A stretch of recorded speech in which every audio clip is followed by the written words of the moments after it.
नमस्कार। आज के इस एक्सप्लेनर में हम एक ऐसी कहानी की गहराई में उतरने वाले हैं जो हमारी और आपकी सोच से कहीं ज्यादा रहस्यमयी है। हम बात कर रहे हैं अमरनाथ यात्रा की उस पौराणिक कथा की जिसमें अमरता, शक्तिशाली मंत्रों और उस अद्भुत हिम शिवलिंग के पीछे का पूरा आध्यात्मिक रहस्य छिपा है। तो चलिए, बिना किसी देरी के इस ब्रह्मांडीय पहेली को सुलझाना शुरू करते हैं। हमारी आज्ञा के बिना होमकार कौन भर रहा है? जरा सोचिए, उस वक्त क्या माहौल रहा होगा जब खुद भगवान शिव को अचानक ये एहसास हुआ कि उनका सबसे बड़ा रहस्य लीक हो रहा है। ये वो नाटकीय क्षण था जिसने एक बहुत बड़ी और दिलचस्प पहेली को जन्म दिया। लेकिन अमरता के इस सबसे बड़े रहस्य और उस चौंकाने वाले पल तक बात आखिर पहुंची कैसे? इसे समझने के लिए हमें इस कहानी की बिल्कुल शुरुआत में जाना होगा, एक ऐसी जगह जो दुनिया की नज़रों से पूरी तरह से छिपी हुई थी। और यहीं से शुरू होता है हमारा पहला भाग, गुप्त अमरनाथ गुफा। कहानी शुरू होती है जब भगवान शिव देवी पार्वती को हिमालय की गहराइयों में छुपी एक बेहद एकांत और रहस्यमयी गुफा में ले जाते हैं। अब आप सोच रहे होंगे, आखिर यही एक गुफा क्यों? दरअसल सोर्स मटेरियल हमें बताता है कि जब देवताओं को मृत्यु का डर सताने लगा तो वे भगवान शिव की शरण में गए।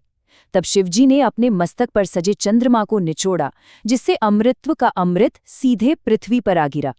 इसी अमृत से पवित्र अमरावती नदी बनी और इस गुफा का पूरा माहौल उस अमृत से महक उठा। यही वजह थी कि इतने बड़े रहस्य को साझा करने के लिए इससे बेहतर कोई और जगह हो ही नहीं सकती थी। अब क्योंकि ये ज्ञान इतना गुप्त था, तो वहाँ टोटल आइसोलेशन होना तो लाजमी था। भगवान शिव ने सुनिश्चित किया कि वहां आसपास का हर एक जीवित प्राणी हटा दिया जाए ताकि कोई भी परिंदा वहां पर न मार सके। एकदम सन्नाटा। माहौल पूरी तरह शांत और सुरक्षित होने के बाद आता है दूसरा भाग, ब्रह्म ज्ञान को डिकोड करना। भगवान शिव अब देवी पार्वती को वो ज्ञान देने वाले थे जिसे ब्रह्म ज्ञान कहा जाता है। तो आखिर ये ब्रह्म ज्ञान है क्या चीज? आसान शब्दों में कहें तो ये अमरता, इस पूरे ब्रह्मांड और उस परम सत्य का वो अल्टीमेट ज्ञान है जो किसी भी आत्मा को जीवन और मृत्यु के चक्र से हमेशा के लिए आज़ाद कर सकता है। एक ऐसी आध्यात्मिक चोटी जिसे पाने का सपना देवता और इंसान सभी देखते हैं। लेकिन देखिए, इस अनंत ज्ञान को समझना कोई बच्चों का खेल नहीं था। भगवान शिव ने इसे ग्रहण करने का एक बहुत ही सख्त प्रोसेस बताया था। पहला, गहरी समाधि में जाना। दूसरा, बिना ध्यान भटकाए लगातार सुनना। और तीसरा, जो सबसे जरूरी था, अपनी सक्रिय उपस्थिति बताने के लिए लगातार हुंकार की धुनी करते रहना। इस शिक्षा का एक बहुत बड़ा हिस्सा है ओम नमः शिवाय मंत्र।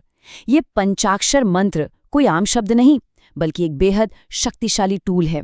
यह हमारे विनाशकारी अहंकार को खत्म करता है, दिमाग को शुद्ध करता है और हमारे कर्मों के बंधनों को ऐसे जला देता है जैसे आग सूखी लकड़ी को। यही वो चाबी है जो चेतना जगाकर आत्मा को सत्यम, शिवम और सुंदरम से जोड़ती है। अब बढ़ते हैं तीसरे भाग की तरफ। एक अप्रत्याशित श्रोता। सब कुछ बिल्कुल प्लान के हिसाब से चल रहा था।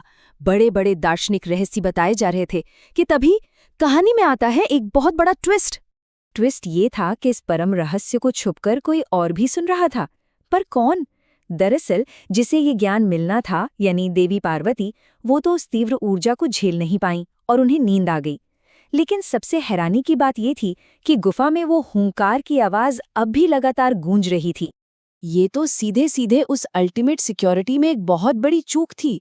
और यही वो पल था जब भगवान शिव को यह एहसास हुआ कि उनका ये सर्वोच्च ब्रह्मांडीय ज्ञान कोई और अज्ञात शक्ति कैच कर रही है।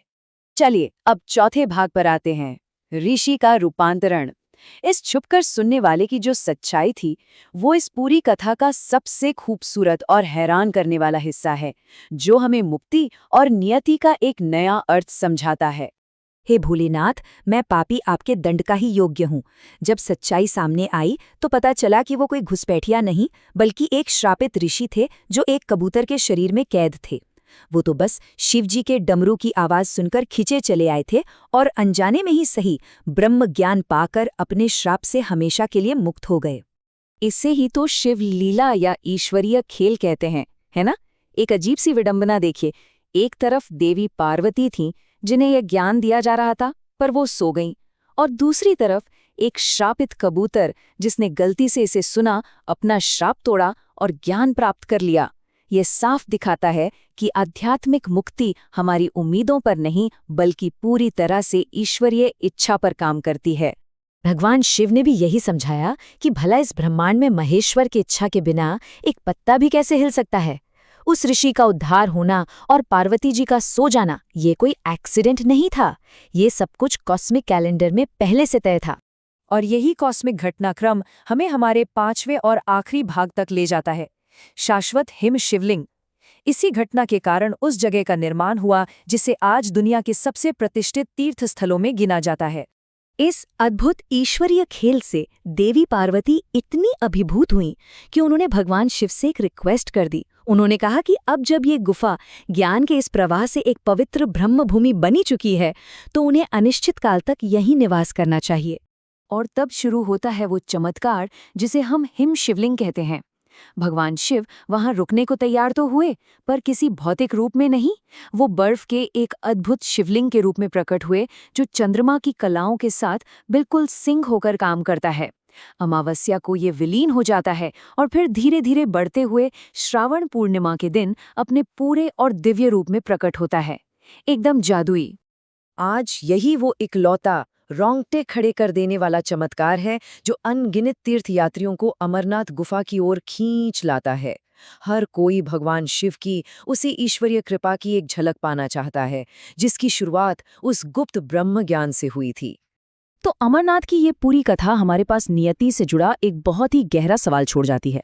अगर हमारी आध्यात्मिक यात्रा में कब क्या होगा ये एक अदृश्य ईश्वरीय लीला तय करती है, तो जरा सोचिए, ना जाने कौन सा अप्रत्याशित ज्ञान किस मोड़ पर हम तक पहुंचने का इंतजार कर रहा हो। ये कहानी हमें याद दिलाती है कि सच्चा ज्ञान अक्सर बिल्कुल उसी समय और उसी जगह पर मिलता है जहां उसे मिलना तय होता है। इस एक्सप्लेनर में हमारे साथ जुड़े रहने के लिए आपका बहुत बहुत धन्यवाद।